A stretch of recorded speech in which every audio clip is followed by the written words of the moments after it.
This article about the 1999 Mr. Olympia contest comes from the January 2000 issue of Flex magazine, and it is written by Peter McGough, editor-in-chief of Flex magazine. It says, Ronnie rocks Vegas. Ronnie Coleman takes his second straight Sandow. Flex Wheeler literally loses it as the Mr. O takes Las Vegas by storm in a setting that establishes new standards for the sport of bodybuilding.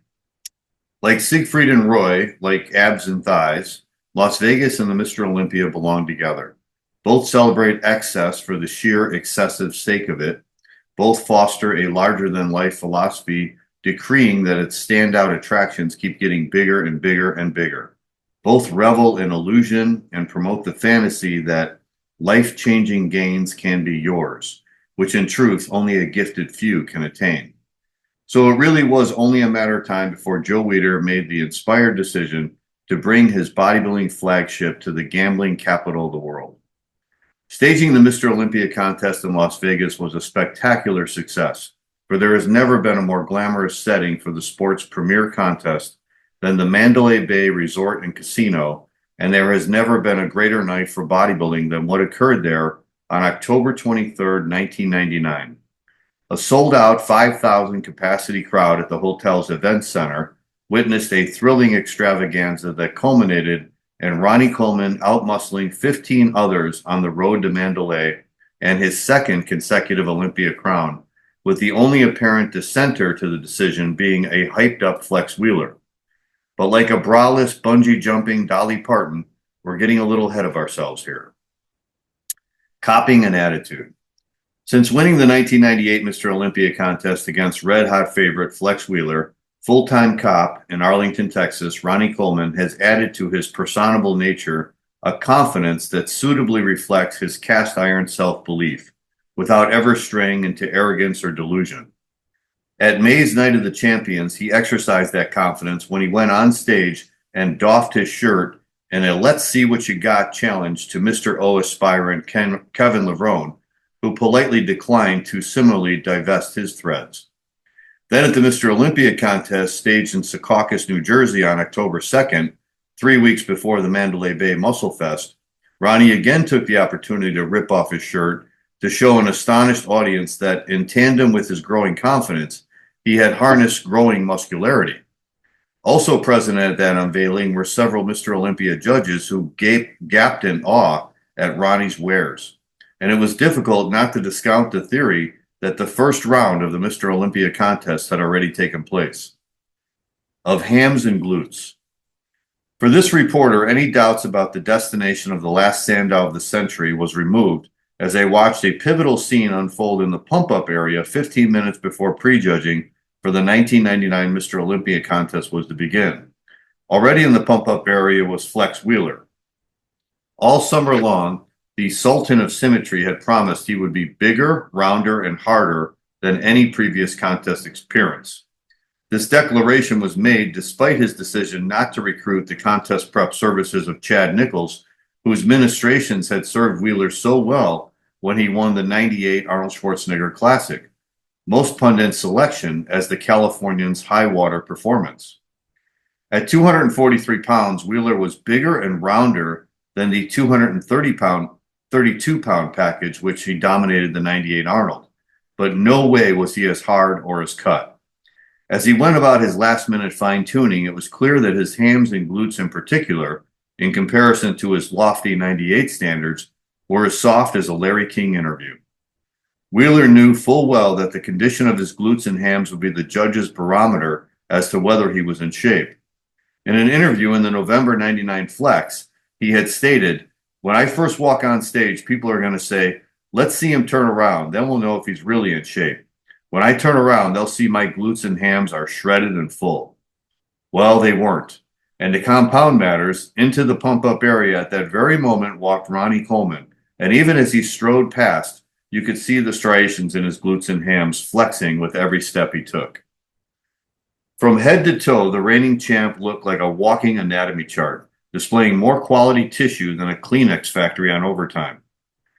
Standing next to me, Flex's Beth Sonnenberg, upon catching sight of Coleman, gasped, "Oh my God, oh my God, I can't believe it. Her reaction took me back nearly 30 years, way before Beth was born, to when I had executed a similar outburst the first time I saw Sergio Oliva.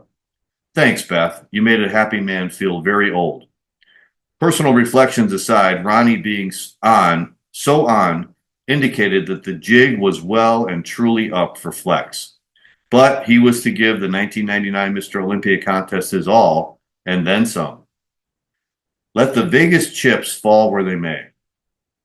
The 1999 Mr. Olympia prejudging began at 1:05 p.m. and lasted 2 hours. As the event was played out, here's a shorthand assessment of the combatants who composed the 16-man lineup. Pavel Jablonicki, 237 pounds. Hardest guy in the contest with a physique responsible for more cuts than Michael Jackson's surgeon. Sporting a bronze metallic look to his tan, Pavel had a deep-set, rock-hard abs that he had a tendency to relax from time to time. Could do with more lat and shoulder width, striations abounding on his chest, delts, and back. Later in the evening, he would execute a powerful routine to the accompaniment of a rousing classical soundtrack, but lack of callouts meant this check got bounced again. Jay Cutler, 255 pounds. With a 10-pound increase from his 99 Arnold Classic fourth-place form, he was much fuller while still retaining impressive hardness. This increase brought his upper body more into balance with his always outstanding leg development. Back is wide but needs to add more thickness and detail. Could trim his obliques a little. Nasser El Sambadi, 280 pounds. Not on par with his best ever form at the 1997 Mr. Olympia, where he finished second. Didn't seem as full across his chest and delts, which made the sweep of his upper body taper less dramatic than we have come to expect. Mike Matarazzo, 255 pounds. 3 pounds up from his 9th place of last year, harder and fuller than he's ever been.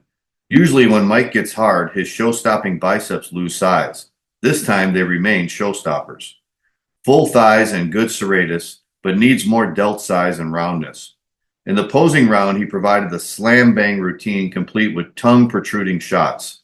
The highlight was a groovy most muscular, during which he attempted to lick his chin while jerking his head from side to side as if he were getting set to swivel it all the way around a la Linda Blair in The Exorcist.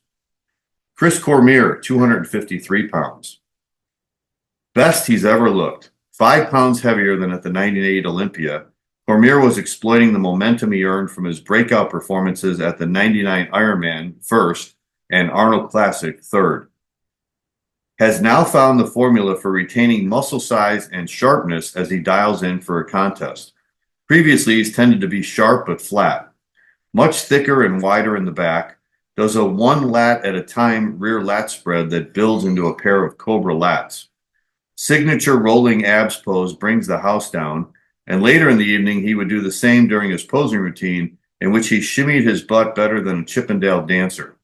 In fact, I hadn't seen buns move so fast since that morning's overcrowded breakfast buffet. Jean-Pierre Fuchs, 275 pounds. Seems to have lost his way these last couple of years. Still has a big back and chest, but overall he lacks tie-ins between muscle groups, and his distended stomach cannot be overlooked. Ronnie Coleman, 257 pounds. A good 7 pounds heavier than last year and the clear winner, although he was not as bone dry or as rock hard as in 98.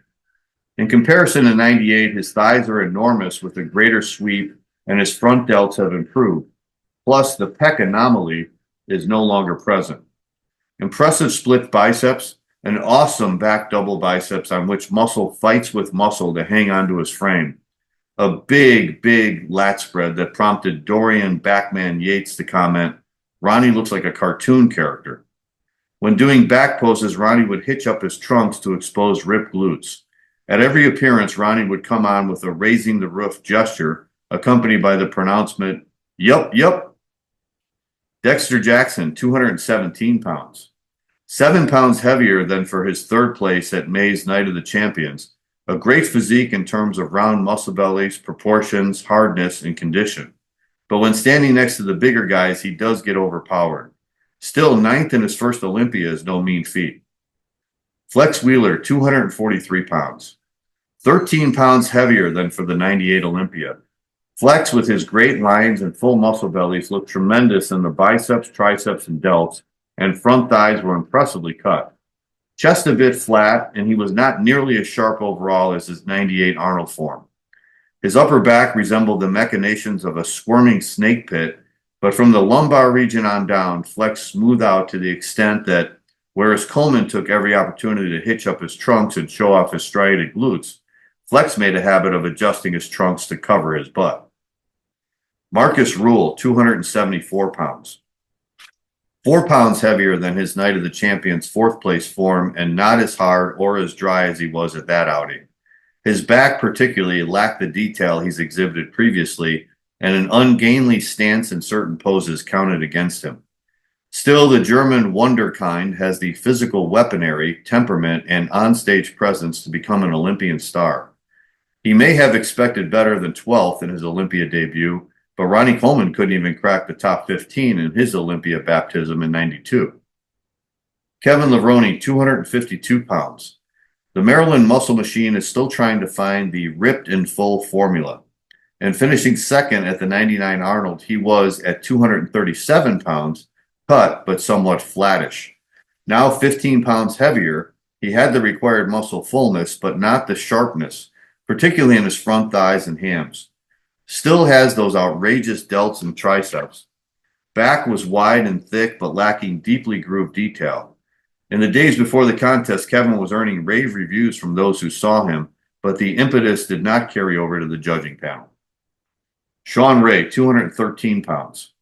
2 pounds lighter than last year, he still lacked the velvet Christmas he displayed circa '96. His signature serratus, Christmas tree, and front thigh cross striations were still impressive, but not as sharp as they have been. He's always competitive, and Sean slugged it out to the end. He has now finished in the top 5 in the last 10 Olympias. Lee Priest, 220 pounds. 5 pounds lighter than for his 7th place finish at the '98 Olympia, Priest looked a little over-depleted, particularly in shoulder width and thickness, where he seems to have lost size. Still has his great double biceps and the best forearms in the business. Overall, not the hardest he's ever been. His routine to the Superman theme received one of the loudest ovations of the evening, although as far as the judges were concerned, Priest could be excused for thinking their pens contained some kryptonite. Ernie Taylor, 238 pounds. Weighing nearly the same as he did for last year's 8th place finish, England's best had been struggling all year with the debilitating rotator cuff problem that seriously inhibited him from going heavy on pressing movements, a factor that showed up in a decrease in his normal chest and delt size and thickness. Ernie was scheduled to have the rotator cuff operated on 2 weeks after the Olympia. For all that, he still has those astonishing triceps that hang from his arms like a stripper off Drew Carey, and he still retains one of the most friendly dispositions found among the pros. Milos Sarcev, 245 pounds. Thighs and abs supercut and very tight and balanced overall, with minuses being long and flattish biceps and a back not as sliced as other body parts. The symmetrical package Milos presents often makes one wonder why he doesn't score higher. Perhaps it's because in an age of freaks, he doesn't have a body part that people rave about. Again, he served up a stunning posing routine. Paul Dillette, 282 pounds. Much sharper than his winning form at May's Night of the Champions, the Canadian was in his best shape since his 5th spot at the '97 Olympia. Front double biceps outstanding, and his thighs and hams were full and cut. Back looked watery. In the past, his presentation has been criticized, but this was his best ever. Rolling the dice, 1-6. From the get-go, it was clear that Coleman, Wheeler, and the fast-improving Cormier would, in that order, fill the top 3 spots, with Levrone, Ray, and El Sambadi involved in a dogfight for 4th, 5th, and 6th.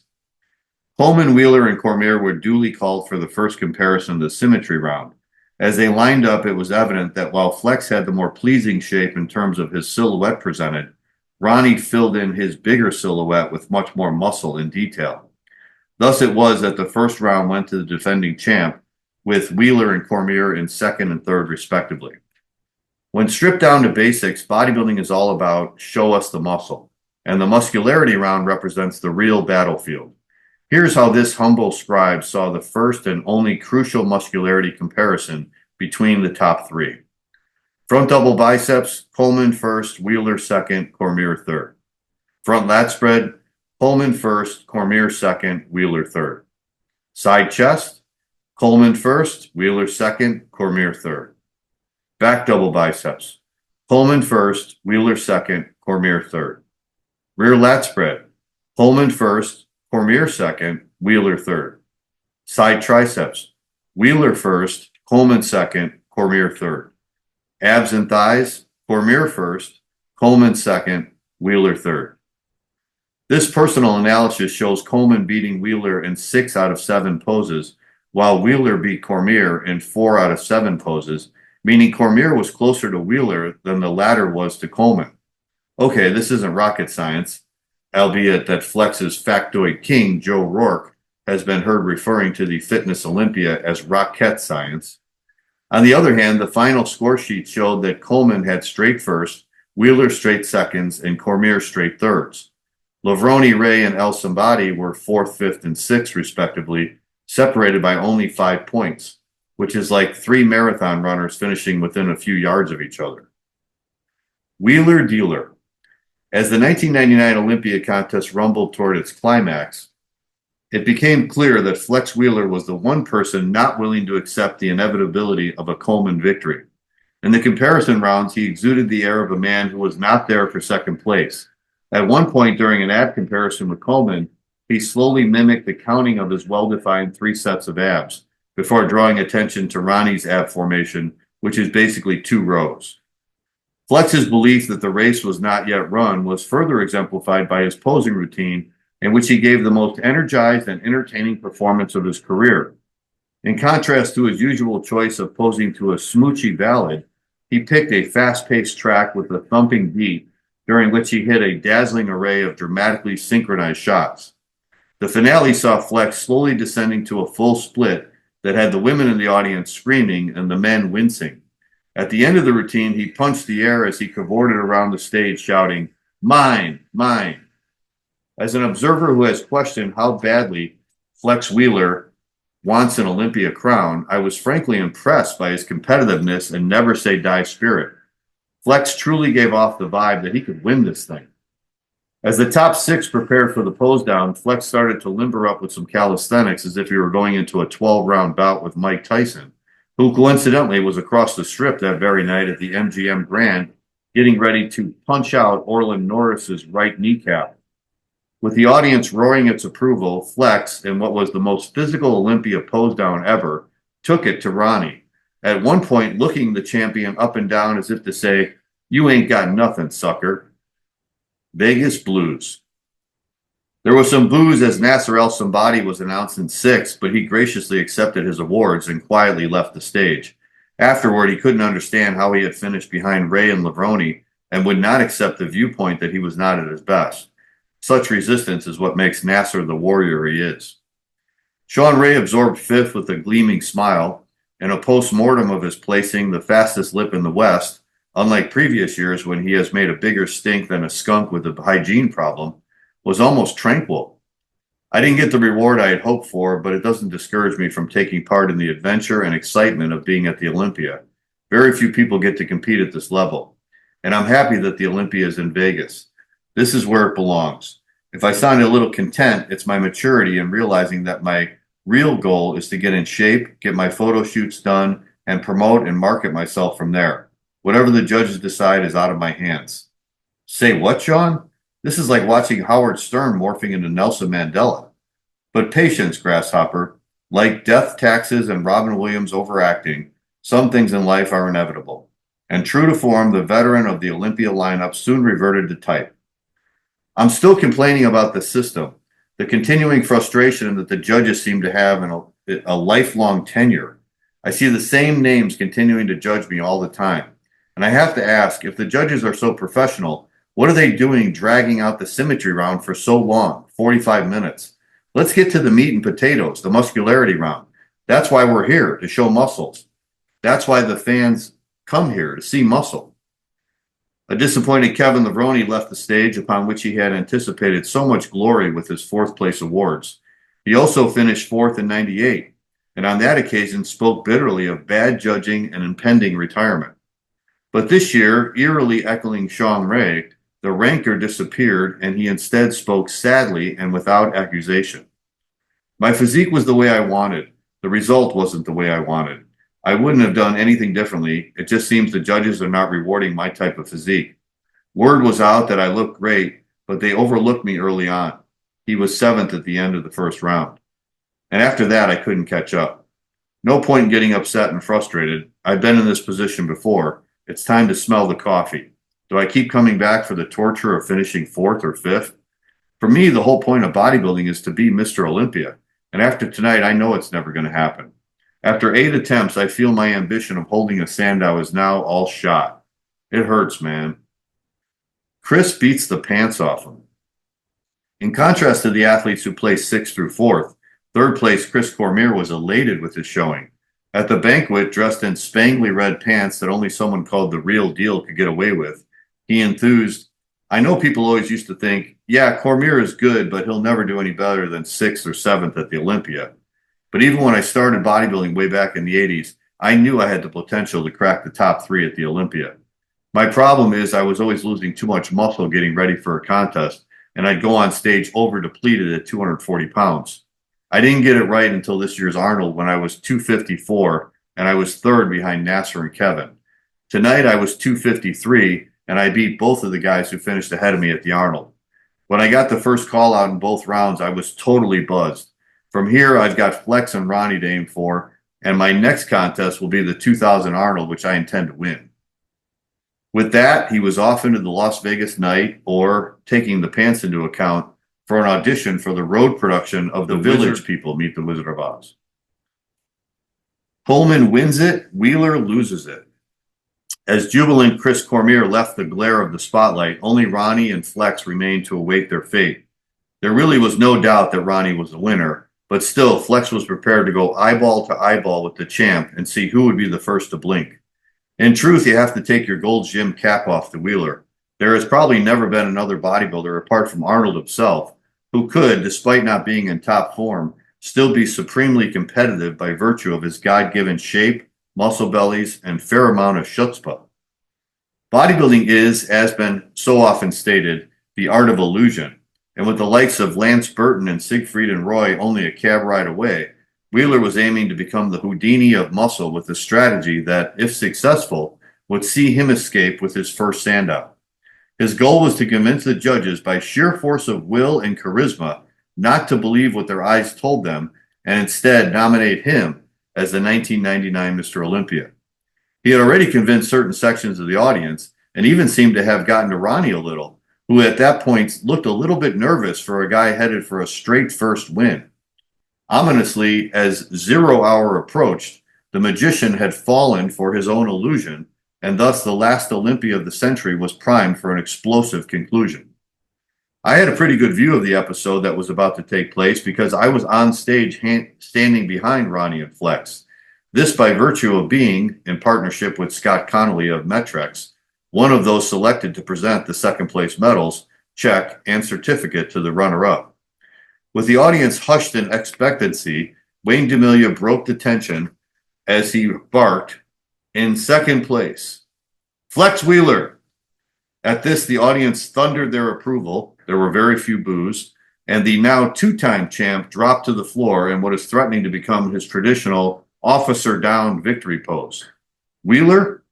Well, unlike last year when he knelt to congratulate the prostrate Coleman, he began to pace up and down, biting his lip. He then went to the back of the stage and turned his back to the audience, which some sections interpreted as bad sportsmanship, and thus began booing. I was standing level with Wheeler, and unlike the audience, could see his face. It appeared that he was filling with emotion and was on the verge of tears. 10 or 15 seconds passed, and he seemed to have regained his composure a little, but I still had the feeling he was thinking of walking off. I shouted above the crowd, Flex, Flex, get this done. Approaching him, I said, you put up a terrific performance. Don't let it end badly. Whether he heard me or not, I don't know. But he turned around and with a stern face let the medals be placed around his neck and accepted the check and certificate. Then he took the medals off and went to the front edge of the stage. For one nervous moment, it seemed as if he had been taking tantrum lessons from Diana Ross and was going to throw the medals into the audience or at the judges. By now, a cacophony of boos was raining down on him as he laid the medals on the floor and pointed to the second place certificate while thumping his chest and shouting, "I'm number one." He then scooped up the medals and turned to give Ronnie a brief hug before leaving the stage. As Wheeler hurried from the backstage area, Jim Rosenthal, Flex's answer to Jim Gray, caught up with the agitated runner-up and elicited the following comments. "I don't agree with the decision. I didn't agree with what happened last year either. If that's what they feel, so they said it, so it's done. In my heart, I feel like I'm the true Mr. Olympia. I feel like I'm the best. I believe in myself, but they believe differently. Theirs is bigger than mine, and that's it. The show is over. Forget about it." Then he left the stadium. Y'all come first. As Flex departed the scene, Ronnie was surrounded on stage by his soulmate, Vicky Gates' family, and was basking in the glow of a second Olympia triumph. He told an ecstatic crowd, "All the people who show up here are the ones who make the sport. We wouldn't have a sport if it wasn't for you all. You all are the most important people in the world for me. I love all of y'all, and I thank all of y'all sincerely from the bottom of my heart. I will be at the banquet, and I'll be the last one to leave, taking pictures, signing autographs, doing what the Lord permits me to do. Of course, I couldn't do this without Vicky Gates and Chad Nichols, who guides Coleman's contest prep. I love y'all from the bottom of my heart. God bless all of y'all. Good night. It's time to eat." That Ronnie Coleman did indeed love y'all was graphically illustrated at the banquet when absolute bedlam broke out as he entered. He good-naturedly acquiesced to every request for a photo or autograph to the extent that it took him an hour before he could sit down and eat. Afterward, clutching his second Sandow, the world's most badass, we're talking striations, cop, said, "I knew what it took to win this title in the first place, so I knew what it would take to repeat. Why change what works? I looked exactly like I wanted to. All my goals were achieved." And his newfound serene confidence? "Yes, I'm much more confident than I used to be because," big smile, "I'm Mr. Olympia, baby."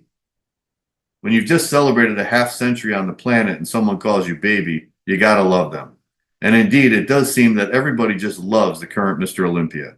Perhaps it's because he had to take more lumps and come from further back in the field than any previous Mr. Olympia, and thus the regular gym rat finds it's easier to identify with the guy who wasn't born with a silver dumbbell in his mitt. Or perhaps it's the simple perception that although Ronnie Coleman has proved himself to be a fabulous bodybuilder, it's equally apparent to everyone he's an even better man. And if we look at the score sheets, Joe Weider's 1999 Mr. Olympia, October 23rd, 1999, Mandalay Bay and Resort and Casino, Las Vegas, Nevada, presented by GNC, sponsored by Metrex. Ronnie Coleman in first place with all ones. Round 1, 5, round 2, 5, round 3, 5, round 4, 5, 20 points total, $110,000 for first place. Flex Wheeler in second from the United States, 10 in each round for a score of 40, $50,000 second place. Chris Cormier from the United States, perfect thirds, 15 in each round, round 1, 2, 3, and 4 for a total score of 60, $40,000 for third place. Kevin Levrone from the United States, 31 points in round 1, 22 points in round 2, 23 points in round 3, 25 points the pose down in round 4 for a score of 101 points, $30,000 in fourth place. Sean Ray in fifth place from the United States, 29 points in round 1, relaxed. Round 2, the compulsory poses, 24 points. 24 points in the posing round, 26 points in the pose down for 103 points total, $20,000 for fifth place. And Nasser El Sambadi from Yugoslavia, 22 points in round 1, 30 points in round 2, 30 points in round 3, 24 points in round 4 for 106 points, $15,000 in sixth place.